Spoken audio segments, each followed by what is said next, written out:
বাংলাদেশের এনার্জি সিকিউরিটিটা কি, কি জন্য চ্যালেঞ্জ কি? আর আমি বারবার একটা কথাই বলি যে বাংলাদেশের অনেক অর্গানাইজেশন সম্পর্কে জানাই নাই আমাদের। যে কোন অর্গানাইজেশনে কি টাইপের জব আছে, অর্গানাইজেশনের নামগুলো কি, কোথায় ইলেকট্রিক্যাল ইঞ্জিনিয়ারদের মানে অপরচুনিটি গুলা বেশি, গভর্নমেন্ট এবং প্রাইভেট। প্রাইভেট তো আনলিমিটেড অনেক কিছুই আছে। Academic institute, research development.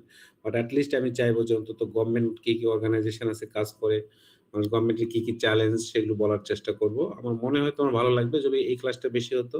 In person করলে আরো আমি অন্তত মজা পেতাম। তোমরা তো পেতেই। তো যেগুলো আমরা আগে দেখাইছি সেগুলো আমি আর দেখাবো না স্লাইডে। সবাই মিউট করে রাখলে সুবিধা হবে। যারা জয়েন করো মিউট করো। একটা যেন কারো আনমিউট করা আছে। হ্যাঁ, গুড এখন নাই। আমরা এগুলো দেখাইছি, এগুলো দেখাবো না। আমি সরাসরি চলে যাব। এই যে স্লাইডটা দেখা যাচ্ছে না এখন? এটা লেখা আছে পাওয়ার সেক্টর বাংলাদেশে, তাই না? যদি মোবাইলে জয়েন করে থাকো একটু কমপ্লিকেটেড, বাট দেখতে পাচ্ছ তো বাংলাদেশ পাওয়ার সেক্টর কি স্টেক হোল্ডার? স্লাইডটা দেখা যাচ্ছে? একজন রেসপন্স করতে হবে মাঝে মাঝে। গুড। দেখো বাংলাদেশে এনার্জি এন্ড পাওয়ার সেক্টর কে দেখে, এদের মিনিস্ট্রির নাম কি সেটা জানো কিনা জানি না। তো গত ক্লাসে বি সেকশনে বলছিলাম, বেশিরভাগই বলতে পারেনি যে মিনিস্ট্রির নাম কি। এখন আমাদের যে এনার্জি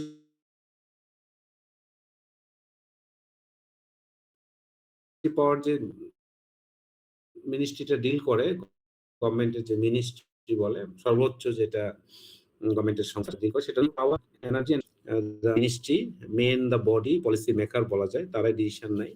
তো তার আন্ডারে দুইটা ডিভিশন আছে। একটা হচ্ছে পাওয়ার ডিভিশন, এখানে দেখা যাচ্ছে পাওয়ার ডিভিশন। আরেকটা ডিভিশনটা আনা হয়নি, সেটা হচ্ছে এনার্জি ডিভিশন।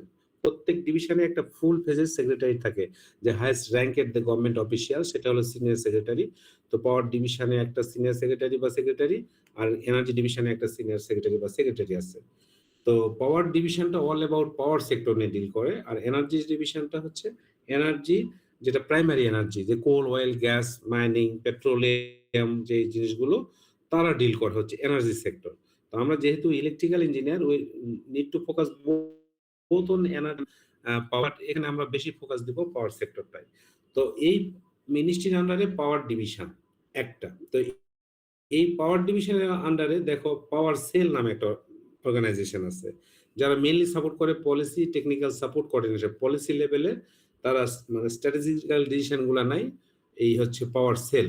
আরেকটা দেখো এখানে SREDA, sustainable and renewable energy development authority. এটা কিন্তু ভেরি ভেরি ইম্পর্টেন্ট একটা অর্গানাইজেশন। গভর্নমেন্ট তাদেরকে পাওয়ার দিয়ে রাখছে অনেক কিছু এনার্জি সেক্টরের ডেভেলপমেন্ট, স্পেশালি রিনিউয়েবল এনার্জি ডেভেলপমেন্টের জন্য এই স্রেডাই ভূমিকা রাখবে, renewable energy and energy efficiency. এখানে বহু ধরনের ট্রেনিং হয়। তোমাদের জন্য একটা সাজেশনও থাকলো এখনই, গুড সাজেশন, যেটা ইমিডিয়েটলি তোমরা যেহেতু আর কয়েক মাস পরই বের হবা, বসে না থেকে শ্রেডা বিভিন্ন ধরনের কোর্সের অফার দেয়। এনার্জি এফিসিয়েন্সি, এনার্জি অডিটের কথা শুনছো কিনা জানি না, বিভিন্ন ইন্ডাস্ট্রি অডিট করতে হয়, হাউস হোল্ড অডিট করতে হয়, কমার্শিয়াল, মানে অডিট করে কি পরিমাণ সেভ করা যায় একটা অ্যাসেসমেন্ট আছে। এই ট্রেনিংটা শ্রেডা দেয়। আর শ্রেডার সার্টিফিকেট যদি থাকে তোমার, ওই যে ট্রেনিং গুলা যদি পাস করে সার্টিফিকেটটা নিতে পারো, তো তোমরা মানে মানে 100% এই রিলেটেড জব হবেই। মানে ওই ট্রেনিংটা ভেরি কম্প্রিহেন্সিভ এন্ড ডেপথ হয়। তো ওটা থরোলি ফলো করলে, পাস করলে তোমাদের চাকরি মানে কাইন্ড অফ বলা যায় যে গ্যারান্টিটা। আর ওই রিলেটেড যে কোনো কোম্পানি ওই সার্টিফিকেট থাকলে, বিভিন্ন কোম্পানি যখন অডিট করে তাদের, তোমাদের যদি সার্টিফিকেট থাকে সেখানে কাজ করার সুযোগ থাকে। সার্টিফাইড লোকজন এনার্জি অডিটর বাংলাদেশে এখনো কম, মাত্র 8 জনের মতো অডিটর আছে। তারা শুধু সিগনেচার করেই তারা সেল হয়। মানে বড় বড় অডিট গুলো প্রচুর লাখ লাখ টাকা, কোটি কোটি টাকার অডিট হয়, কিন্তু ওই একটা অডিটরের সিগনেচার লাগে। তো যদি সার্টিফিকেট থাকে তুমি সাইন করতে পারবা। তো শুধু ওইটা না, renewable energy, electric vehicle charging, মানে টিভি চার্জিং স্টেশন, বহু ধরনের ট্রেনিং এরা অ্যারেঞ্জ করে। তো সেটার নামটা অবশ্যই জানতে হবে। আরেকটা বাংলাদেশ পাওয়ার ম্যানেজমেন্ট ইনস্টিটিউট, এই ইনস্টিটিউটে যারা পাওয়ার সেক্টরে কাজ করে তাদের ক্যাপাসিটি ডেভেলপমেন্টের জন্য কাজ করে। তাদের ক্যাপাসিটি ডেভেলপমেন্ট যেন ভালো হয়, ইন্টারন্যাশনাল লোকজন, এক্সপার্ট এনে এনে পাওয়ার সেক্টরে যারা লোকজন কাজ করে তারা ম্যানেজিয়াল ট্রেনিং, টেকনিক্যাল ট্রেনিং সাধারণত দিয়ে থাকে। মানে office of the chief electric inspector খুব একটা পাওয়ারফুল না, তো যাই হোক এরা ইন্সপেক্ট করে বিভিন্ন ইলেকট্রিক্যাল সেফটি লাইসেন্সিং এর ব্যাপারগুলো। আর ইপিআরসি এনার্জি, বাংলাদেশ এনার্জি, এটা বিপিআরসি হয়, energy and power research council. এটার কথা বলছি যে এরা বহু ধরনের রিসার্চ প্রজেক্টে সাপোর্ট করে। তোমাদেরকে আমি বলছি যে ডিপার্টমেন্ট অফ ট্রিপল আমাদের এই জন্মের পর ১ম হচ্ছে একটা প্রজেক্ট পাই, সেটা হচ্ছে EPRC এবং আমি এই প্রজেক্টটা সাবমিট করি ৩০শে এপ্রিল গত বছর যখন আমি জয়েন করি। যেদিন জয়েন করি সেদিনই আমি সাবমিট করি। তার আগে থেকেই কাজ করি। যদিও এটার হলো মেইন পিডি বলে বা প্রিন্সিপাল ইনভেস্টর, এটা আমাদের ডিন স্যার। আমি হচ্ছে কো-পিডি বা কো-প্রিন্সিপাল ইনভেস্টর হিসাবে। এবং আমাদের ড্যাফোডিল ইউনিভার্সিটিতে এত মানে বড় একটা প্রজেক্ট, ৩ কোটি টাকা, ৩,৮,০০,০০০ টাকার ৩ বছরের রিসার্চ প্রজেক্ট আমরা পাই এবং আমার হাত ধরেই আসছে, সেটা ইপিআরসি ফান্ড থেকে। এটা পুরা গভর্নমেন্টের একটা ফান্ড। তো এরা রিসার্চ কে ডেভেলপ করে। প্রাইভেট সেক্টর এরকম প্রাইভেট ইউনিভার্সিটি সাধারণত এইরকম ফান্ড পায় না, বাট আমরা পেয়ে গেছি। এখানে এখন যদি আমি এই যে এখানে বার্ক আছে, বার্কের কথাটা, বার্ক আবার এই পাওয়ার ডিভিশনের আন্ডারে না। এটা হচ্ছে বাংলাদেশ এনার্জি রেগুলেটরি কমিশন। এটা হচ্ছে তোমাদের আগেও বলা হয়েছে, রেগুলেটরি কমিশন ইজ কমিশন, যেকোনো commission more powerful than even a ministry. যেমন পিএসসি বলে, যেটা বিসিএস পরীক্ষা হয়, বাংলাদেশ অ্যাটমিক এনার্জি কমিশন, এরা অনেক পাওয়ারফুল। তো এই এরাই বাংলাদেশ বার্ক, এরাই হচ্ছে এনার্জি প্রাইসটা ফিক্স করে। তোমরা মাঝে, মাঝে দেখবা মান্থলি প্রত্যেক মাসে প্রাইস আপডেট করে, বিভিন্ন দেয়, এলপিজি, পেট্রোলিয়াম সব। তো এরা হলো পাওয়ারফুল এবং লাইসেন্সও দেয় বিভিন্ন পাওয়ার প্ল্যান্টের, তারা এটা দেখে। তো জাস্ট এটা হলো গভর্নমেন্ট বডি গুলা কয়েকটার সঙ্গে পরিচয় করে দিলাম। তাও শুধু ইলেকট্রিক্যাল পার্টের ক্ষেত্রে, এনার্জি পার্টের ক্ষেত্রে দেখায়নি। যেটা এনার্জি পার্টে ধরুন পেট্রো বাংলা একটা অর্গানাইজেশন, নাম শুনছো। তারপরে তিতাস গ্যাস ট্রান্সমিশন ডিস্ট্রিবিউশন, এগুলো বহু ধরনের অর্গানাইজেশন আছে, সেটা এনার্জি ডিভিশনের আন্ডারে। যদিও এখানে বহু ইলেকট্রিক্যাল ইঞ্জিনিয়ার লাগে এবং কাজ করে। এখানে দেখো এখন জেনারেশনের ক্ষেত্রে বলা হচ্ছে যে জেনারেশন কোম্পানিগুলো বাংলাদেশে কতগুলো আছে। এখানে দেখো generation Bangladesh power development board, Ashuganj, এইরকম মানে ৬টার মতো, আরো ইন্ডিয়া বাংলাদেশ ফ্রেন্ডশিপ কোম্পানিও আছে। তো এখানে ৬টা মেন গভর্নমেন্ট, এই প্রথম ৬টা কিন্তু গভর্নমেন্টেরই কোম্পানি। এরা হচ্ছে জেনারেশন কোম্পানি। প্রত্যেকেই বড় বড় ধরনের পাওয়ার প্ল্যান্ট জেনারেট করে এবং এই ধরনের পাওয়ার প্ল্যান্ট গুলো আস্তে আস্তে রিনিউয়েবলের জন্য ইনভেস্টমেন্টে যাচ্ছে। তো এই যে electricity generation company of Bangladesh, north west power generation company, coal power generation company, rural power company, সবই বড় বড় কোম্পানি এবং এরা এক্সপান্ড করতেছে, আস্তে আস্তে রিনিউয়েবলের দিকে যাচ্ছে, যেটা বলাই হচ্ছিল যে তারা ফসিল ফুয়েল থেকে আস্তে আস্তে রিনিউয়েবলের দিকে যাচ্ছে এবং হিউজ পরিমাণে ইনভেস্টমেন্ট এই কোম্পানিগুলো করবে। এবং লাস্টের দিকে আছে ইন্ডিপেন্ডেন্ট পাওয়ার প্রডিউসার, এগুলো হলো প্রাইভেট কোম্পানি, কোনো কিছু নাম দেওয়া নাই। মোর দেন 60 প্রাইভেট পাওয়ার জেনারেশন কোম্পানি আছে। তারা মেইনলি এতদিন থেকে কোল বেস পাওয়ার প্ল্যান্ট বলো, অয়েল বেস পাওয়ার বলো, পাওয়ার প্ল্যান্ট বা গ্যাস বে পাওয়ার জেনারেশন ছিল। এখন আস্তে আস্তে এরা রিনিউয়েবলের দিকে যাচ্ছে। তো দেখো এখানে যদি 60 হয় এদিকে, তাহলে জেনারেশন কোম্পানি প্রায় 70-র মতো জেনারেশন কোম্পানি এখন পর্যন্ত এক্সিস্টিং। এরা দিন দিন তো বেড়েই যাবে। তাহলে যদি রিনিউয়েবল বা আদার বাংলাদেশ পাওয়ার সেক্টর তো এক্সপান্ড করতে হবে, যেহেতু ডিমান্ডটা সিগনিফিকেন্টলি বেড়ে যাচ্ছে প্রত্যেক বছর। তো অপরচুনিটি গুলা হিউজ এই সেক্টরে আসার। আবার ট্রান্সমিশন কোম্পানি একটাই, সেটা Bangladesh power grid company of Bangladesh, পিজিবি বলে। পাওয়ার গ্রিড পিজিসিবি ছিল আগে, পিজিসিবি এটা আগের নাম, বর্তমানের নাম হচ্ছে এটা পিজিবি। এটা সে আগের মানে পলাতক গভর্নমেন্ট নাম দিয়ে নতুন নাম হচ্ছে পিজিবি, power grid company, power grid Bangladesh PLC. এটার জন্য অনেক কোটি কোটি টাকা লস করছে। তো যাই হোক, এটার একটা নতুন নাম আছে, বাট কোম্পানি একটাই, যারা মেইনলি থেকে কাজ করে এখানে। এবং আজকে আমার সকালে মিটিং ছিল, এখানে আমি গেছিলাম, মিটিং করে আসছি।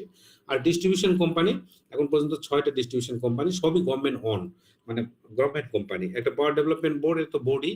তারপর রুরাল ইলেকট্রিফিকেশন বোর্ড, এটাও বোর্ড, পিওর গভর্নমেন্টের, বাট বাকি 4টা হচ্ছে কোম্পানি। এরা হিউজ অপরচুনিটি আছে এখানে কাজ, তারা মেইনলি ডিস্ট্রিবিউশন সেক্টরটা দেখে। তাহলে তোমাদের জেনারেশনের কথা বলছি, ট্রান্সমিশনের কথা বলছি, ডিস্ট্রিবিউশনের কথা।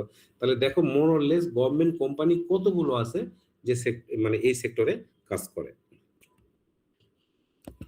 এখন দেখো এই যে স্লাইডটা দিয়ে দিয়েছি, এটা স্ট্যাটিস্টিক্যাল বাংলাদেশ পাওয়ার ডেভেলপমেন্ট বোর্ডের অ্যানুয়াল রিপোর্ট থেকে। এটা আমি রিপিট করব না। এই যে মানে এখানে একটা ট্রেন্ড দেখা যাচ্ছে, ওটাকে আগের ডাটা 20 সাল পর্যন্ত, কেন এটা হলো ট্রেন্ড, আপডেট করলে করাই যাবে, বাট এটা একটা ডাটা, মানে জাস্ট বোঝার জিনিস যে দিন দিন আমাদের ডিমান্ড বেড়ে যাচ্ছে, জেনারেশন বাড়তেছে এবং বাড়াইতেই হবে, সেই ট্রেন্ডটা এখানে দেখানোর চেষ্টা করা হয়েছে।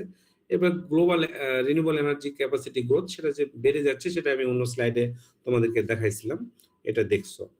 তো এটাতেও থাকবো না।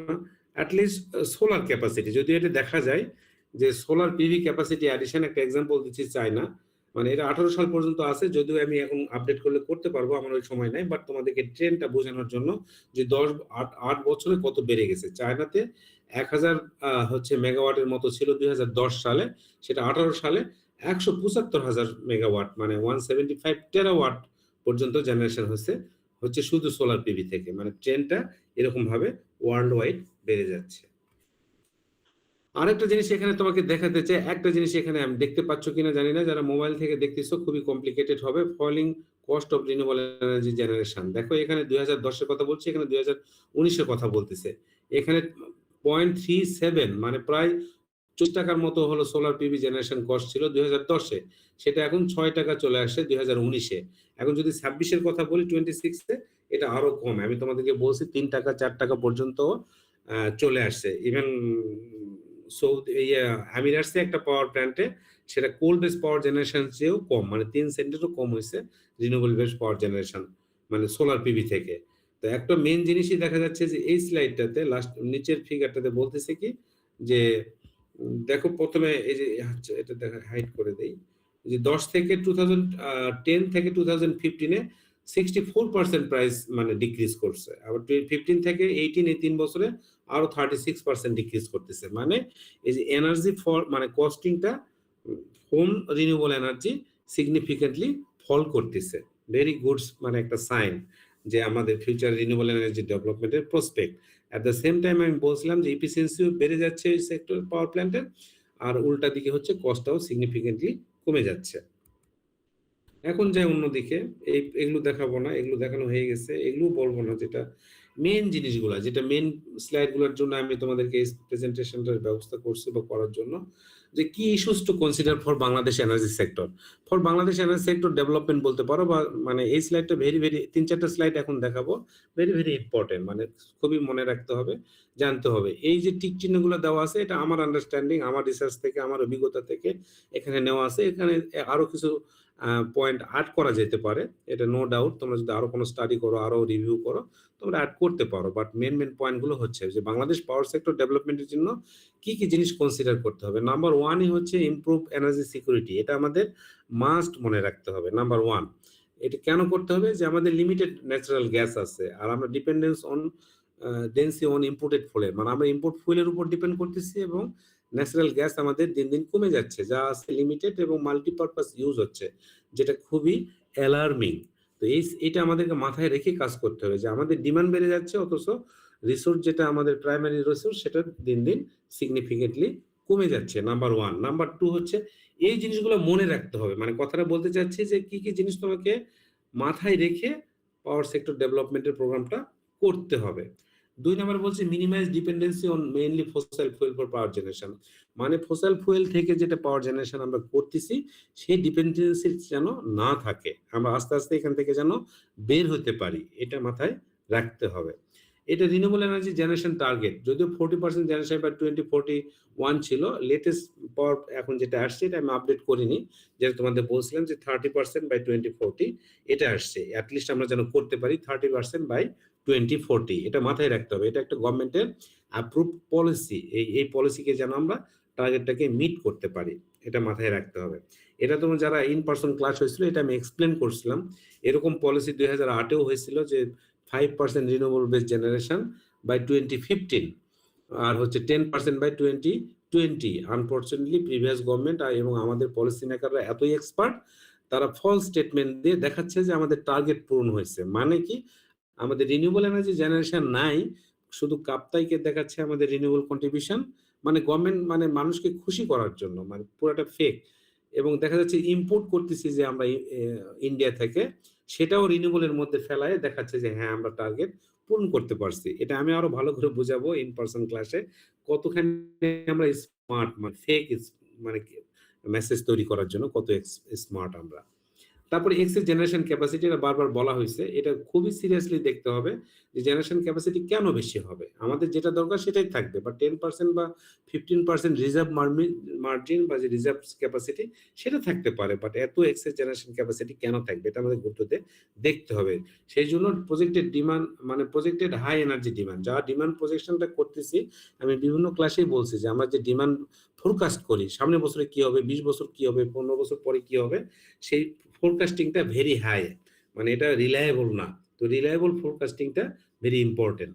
আরেকটা আছে ন্যাশনালি ডিটারমাইন্ড কন্ট্রিবিউশনস কমিটমেন্ট। এটা হচ্ছে অল অ্যাবাউট ক্লাইমেট চেঞ্জ, যেটা গ্লোবাল ওয়ার্মিং বা ন্যাচারাল ডিজাস্টার, অ্যাবনরমালি ফ্লাডিং, মানে রেইনিং, মানে যে বা যেটা অ্যাবনরমালিটি হচ্ছে মানে ক্লাইমেটিক কন্ডিশনের জন্য, তার দায়ী হচ্ছে যেটা ফসিল ফুয়েল বা CO2 এমিশন মেইনলি। তো এইটার জন্য গ্লোবাল একটা ইয়ে আছে যে ইউনাইটেড নেশনস এর কথা জানি। প্রত্যেক গভর্নমেন্ট ওখানে সিগনেটরি, যে প্রত্যেক গভর্নমেন্ট, বাংলাদেশ গভর্নমেন্টও একটা সাইন করে আসছে যে, যে পরিমাণ এমিশন এখন হচ্ছে বা যে পরিমাণ এমিশন ২০৩০ পর্যন্ত বাংলাদেশে হবে, আমরা কমিটমেন্ট করছি গভর্নমেন্ট বডিকে, ইন্টারন্যাশনাল অর্গানাইজেশনকে, যে আমরা যা হচ্ছে তার চেয়ে বাড়াবো না, উল্টা আমরা 5% কমাবো। এই কমিটমেন্টটাই হচ্ছে nationally determined contribution, NDC commitment. তোমরা COP20 COP যে হয় প্রত্যেক বছর, মানে কনফারেন্স অফ পার্টিস, মানে বহু দেশের সবাই আসে। তোমরা জানো যে প্যারিস এগ্রিমেন্ট আছে, কিয়োটো প্রটোকল, এগুলো হয়তো বিভিন্নভাবে শুনছো, মনে নাই। তো কোন একটা ক্লাসে ক্লাইমেট নিয়ে যখন পড়াবো বা এনভায়রনমেন্টের একটা ক্লাস আছে, ওখানে আমি ফোকাস দেব এনডিসিটা কি।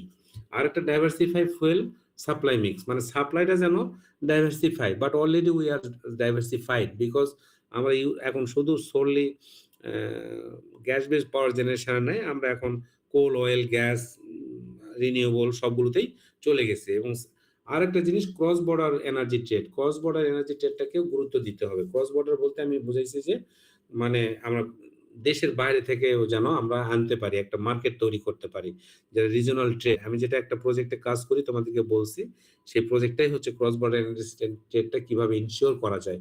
মেইনলি মানে ইন্ডিয়া যদি রাজি হয়, তাহলে ইন্ডিয়া, বাংলাদেশ, নেপাল, ভুটান, যে connect, grid transmission line connect করে আমরা কিন্তু পাওয়ার দিতে পারি, নিতে পারি। তখন ওটা মানে মানে কম্পিটিটিভ হবে, লেস কস্টলি হবে compare to investing on fossil fuel based power generation. তো এই জিনিসগুলো অবশ্যই সবগুলা কনসিডার করেই, মানে কোন পাথটা নিতে হবে ফিউচারের জন্য, সেটা দেখতে হবে আমাদেরকে, যারা পলিসি নিয়ে কাজ করে, যারা প্ল্যানিং নিয়ে কাজ করে বা ফিউচার নিয়ে কাজ করে, তাদের জন্য ভেরি ইম্পর্টেন্ট। তারপরে একটা এই স্লাইডটা দেখো, এই স্লাইডটা ভেরি ইম্পর্টেন্ট। আমি এটা আরো বলি, কারণ এখানে বিভিন্ন ভাবেই বলি যে এই স্লাইডটা দরকার।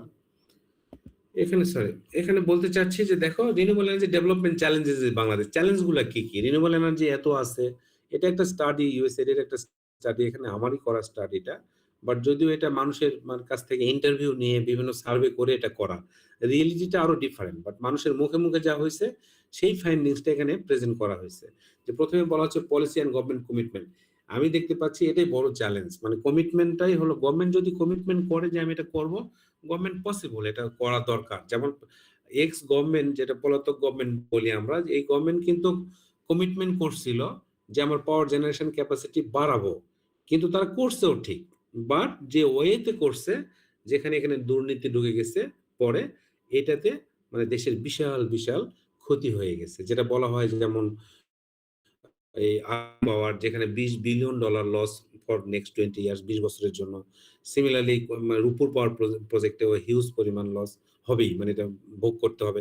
তো কিছু কিছু পলিসির জন্য আমাদেরকে ভোগ করতে হচ্ছে। যদি এখন এই গভর্নমেন্ট, এখন দেখা যাচ্ছে বর্তমান গভর্নমেন্ট এটা রিনিউয়েবল এনার্জি ডেভেলপমেন্টের জন্য খুবই সিরিয়াস। এই কমিটমেন্ট যদি থাকে, সেই জন্যই আমি বলতেছি আগামী 5 থেকে 10 বছরে 10,000 মেগাওয়াট বা 10 গিগাওয়াট রিনিউয়েবল থেকে যে আসবে, এটা আমার কোনো অন্তত সন্দেহ নাই। তো এই জিনিসগুলা আগে দেখা যাচ্ছে রিনিউয়েবল এনার্জি ডেভেলপমেন্টের মানে চ্যালেঞ্জ ছিল। কি কি policy and government commitment, weak institutional capacity, মানে ক্যাপাসিটি নাই, আন্ডারস্ট্যান্ডিং নাই। ক্যাপাসিটিটা সিম্পল যদি এক্সাম্পলও দিই, তোমাদের ক্লাসেও আমি বলছি হয়তোবা, যে অনেক সিনিয়র লেভেলের লোকজন, মানে একবারে দায়িত্বশীল লোক বলে কি যে, আমাদের দেশে তো দিনের বেলা শুধু সোলার এনার্জি পাওয়া যায়, রাতে তো পাওয়া যায় না। মানে এমন কথা আমি নিজে শোনা। একজন সিনিয়র পারসন যদি এই কথা বলে, তার উত্তরে আমি কি দিতে পারি? এটা কি শুধু বাংলাদেশেই দিনের আলো, মানে সোলার চলবে, রাতে চলবে না, না অন্য দেশেও তাই? তার মানে আমরা বক্সের বাইরে যে অনেক ঘটনা ঘটে যাচ্ছে, এটা আমরা দেখি না, শুনি না, দেখলেও আমি এটা নেই না। সেগুলো হচ্ছে মানে আন্ডারস্ট্যান্ডিং এর ক্যাপাসিটিই নাই আমাদের। তো এটার বিষয় আছে বাংলাদেশে। বাট আবার সবসময় বলা হয় বাংলাদেশের জমি নাই, কিভাবে করবে? অন্য দেশে তো হাজারো জমি আছে। আরে বাবা, যেটুকু জমি আছে সেটুকুই আগে করো না, সেটাও তো করো নাই। তো এই ধরনের প্রবলেম গুলা আছে। এখানে দেখা যাচ্ছে ওইটা বলা হচ্ছে স্ট্যান্ডার্ড প্রকিউরমেন্ট প্রসিডিউর ভালো না। দেখা যাচ্ছে যে ফসিল ফুয়েলকে আমরা সাবসিডি দিচ্ছি, মানে ভর্তুকি দিচ্ছি। বাট এই রিনিউয়েবল দিচ্ছি না, উল্টা আরো ট্যাক্স বসাচ্ছি। এখানে কিছু মানে ডিসক্রিমিনেশন আছে। তারপর লিমিটেড ল্যান্ড আমি মানি যে বাংলাদেশের ছোট country, agricultural land, but still we have unused land, অনেক কিছু আছে এটা করার জন্য। নন এগ্রিকালচারাল ল্যান্ড ইউজ করা যায়। এখানে অনেকে বলছে limited renewable energy resource and potential, মানে এখানে বলতে চাচ্ছে যে ডাটা নাই, আসলে কতখানি পোটেনশিয়াল আছে আমরা জানিই না। সোলারটা স্ট্রেট ফরওয়ার্ড বোঝা যায়, বাট বিশেষ করে উইন্ডের ক্ষেত্রে এটা অনেক বছরের ডাটা লাগে রিয়েল পোটেনশিয়ালটা অ্যাসেস করার জন্য, যে ডাটাগুলা ইনফরমেশনগুলা ডাটা সেটগুলো আমাদের প্রপারলি নাই। তারপরে গ্রিড কানেকশনটা আমরা স্টেবল না, যদি রিনিউয়েবল প্রচুর আসে তখন আনস্টেবল গ্রিড হবে, এটাও একটা চ্যালেঞ্জ। ফিন্যান্সিংটা যদিও বলছে অনেকেই যেটা প্রবলেম, বাট বাংলাদেশে টাকার কোনো অভাব নাই, বিদেশিরা টাকা নিয়ে বসে আছে ইনভেস্ট করার জন্য, but we don't have a good platform, বা now you are getting is a good platform. এবং বর্তমান গভর্নমেন্ট চ্যালেঞ্জ করে বলছে যে আমাদের মেইন কাজই আমরা একটা সুন্দর প্ল্যাটফর্ম বা পরিবেশ তৈরি করব যেন বিদেশিরা এখন উইলিংলি আসে ইনভেস্ট করে। যদি পরিবেশ সৃষ্টি করা যায় তো টাকা ব্যারিয়ার না। তাহলে এখানে আমি প্রত্যেকটারই পজিটিভ এবং নেগেটিভও বললাম, বাট এই স্টাডি থেকে দেখা যাচ্ছে এই জিনিসগুলো রিনিউয়েবল এনার্জি ডেভেলপমেন্টের চ্যালেঞ্জ। তোমরা কি সবাই ছবি দেখতেছো, এই ফিগারটা দেখতেছো কিনা? একটু রেসপন্স করবা? জি স্যার। জি স্যার, দেখতেছি। দেখা যায়, তাহলে সবাই মিউট করো। এখন বলতে চাচ্ছি, দেখো এটা খুব মজার একটা ব্যাপার, আমি কিন্তু মজাও করি এই ছবিটা দেখে। এটা তো গ্যালারিতে একটা জাম্প, কেন চ্যালেঞ্জ মানে তোমাকে এই জাম্প দিয়ে তো পার হতে হবে, এটা একটা চ্যালেঞ্জ না? অবশ্যই চ্যালেঞ্জ, ঠিক কি না? একজন বলো, একজন। জি স্যার। চ্যালেঞ্জ। এখন বাংলাদেশিরা আমরা কি করি, সবসময় ফাঁকি দেওয়ার চেষ্টা করি না? কত সহজে ফাঁকি দেওয়া যায়, করি কি না? করি। তো এই চ্যালেঞ্জ গুলা তো এইভাবেই তোমাকে জাম্প দিয়েই তো পার করতে হবে, মানে তোমাকে করে এগুলো ওভারকাম করতে হবে। এখন দেখো বাংলাদেশিরা কি করি, এখানে যেহেতু গ্যালারিতে কেউ নাই, আমরা জাম্প না দিয়ে আমরা সাইড দিয়ে বা নিচ দিয়ে পার হয়ে চলে যাই, যাই কি না? যদি কেউ নাই, যেহেতু দেখার কেউ নাই, আমরা পার হলেই তো হলো, তাই না?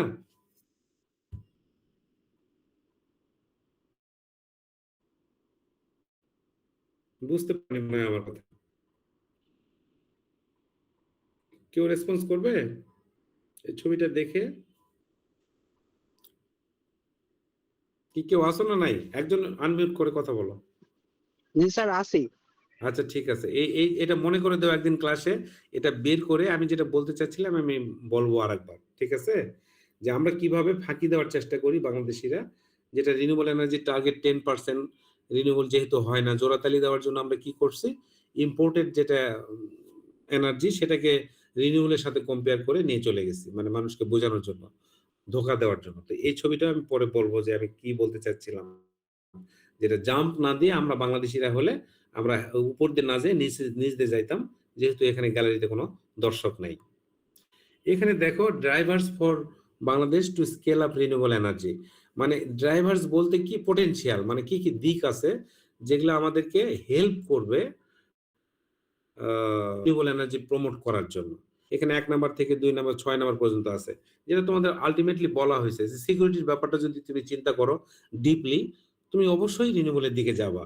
তাহলে এনার্জি সিকিউরিটি যদি চিন্তা করো এবং তুমি এটা একটা পজিটিভ থিংস, মানে নেগেটিভ বাট পজিটিভলি নিয়ে আমরা রিনিউয়েবলের দিকে যাইতে হবে, যে আমাদেরকে এনার্জি সিকিউরিটিটা ইনশিওর করতে হবে, তাহলে রিনিউয়েবলের জন্য আমাদেরকে যেতে হবে। তারপরে ওই যে ক্লাইমেট চেঞ্জের কথা বলা হয়েছে 2 নাম্বারে।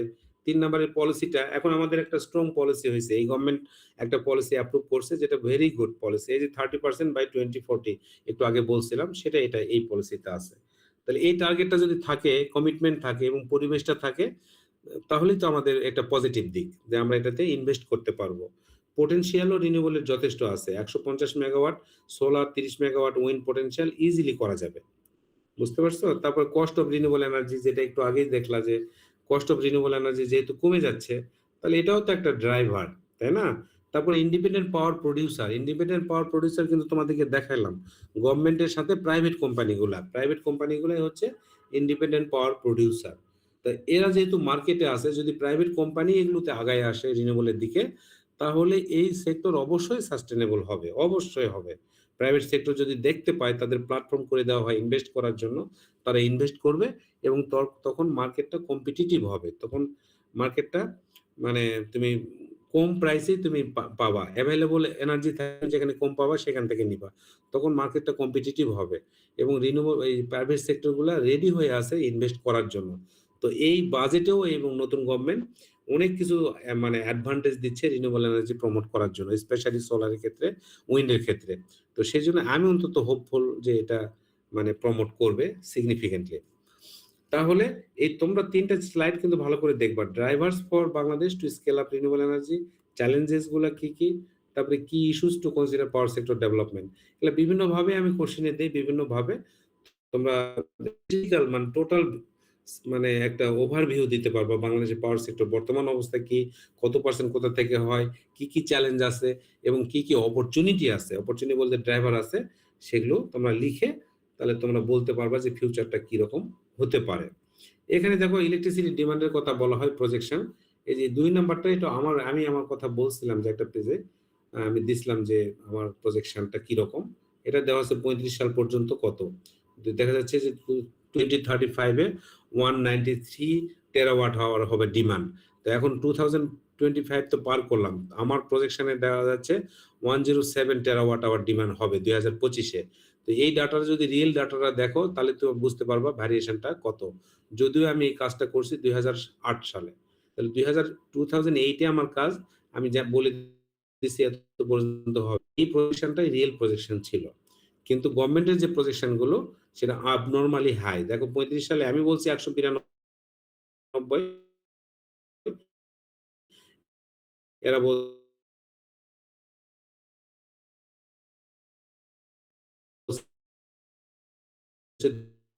290।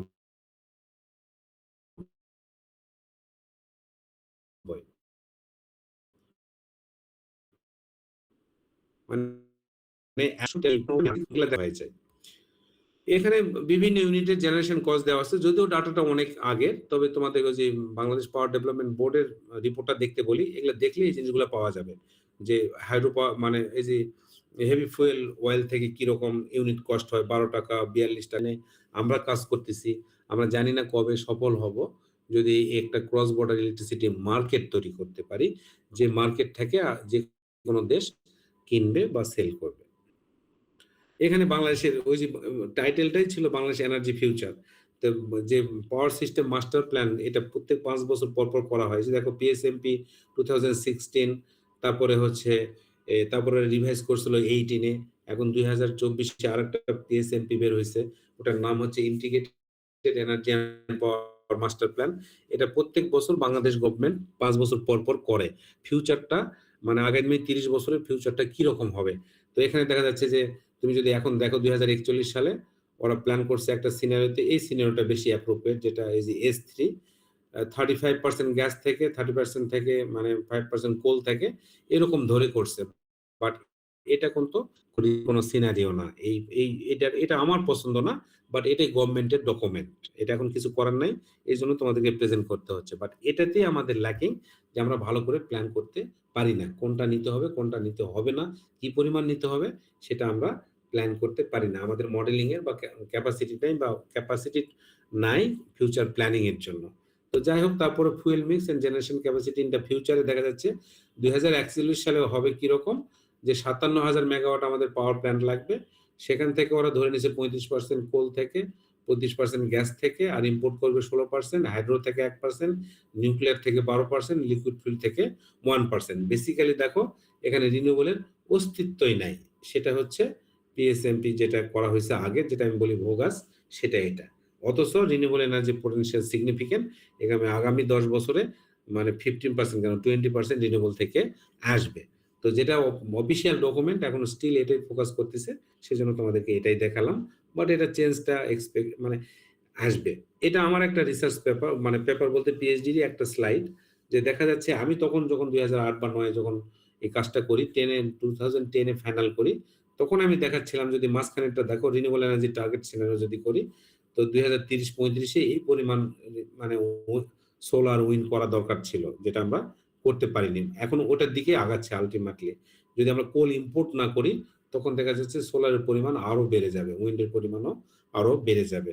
কিন্তু আমার একটা রিসার্চে দেখা যাচ্ছে যে যদি আমরা কোল ইম্পোর্ট না করি তো আমাদেরকে রিনিউয়েবল দিয়ে আর গ্যাস দিয়ে হবে না, স্টিল আমাদেরকে অয়েল ইম্পোর্ট করতে হবে। এই জায়গাটা দেখাচ্ছি যে স্টিল অয়েল ইম্পোর্ট করতে হবে। তো এই ধরনের এখন ডাটা অনেক চেঞ্জ হয়ে গেছে এই গত 15 বছরে।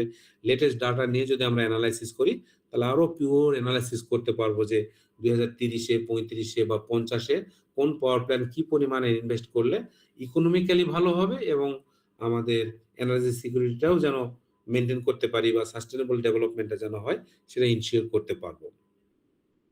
এখানে ফাইনাল গভর্নমেন্টের ভিশন দেওয়া আছে, সেটা আগের গভর্নমেন্ট যে রিপোর্ট, ওই রিপোর্টটাই আছে। যেহেতু এই গভর্নমেন্ট এখনো নতুন, ওইভাবে করতে পারেনি। তো এখন পর্যন্ত 2041-এ চিন্তা করতেছে একটা ডেভেলপ কান্ট্রি হবে।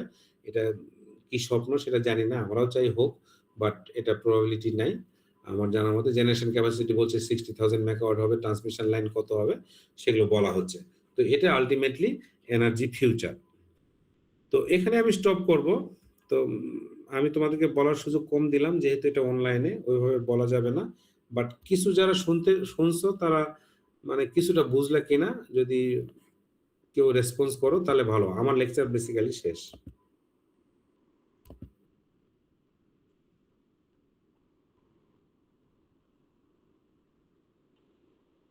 কেউ কথা বলবে? আরমান,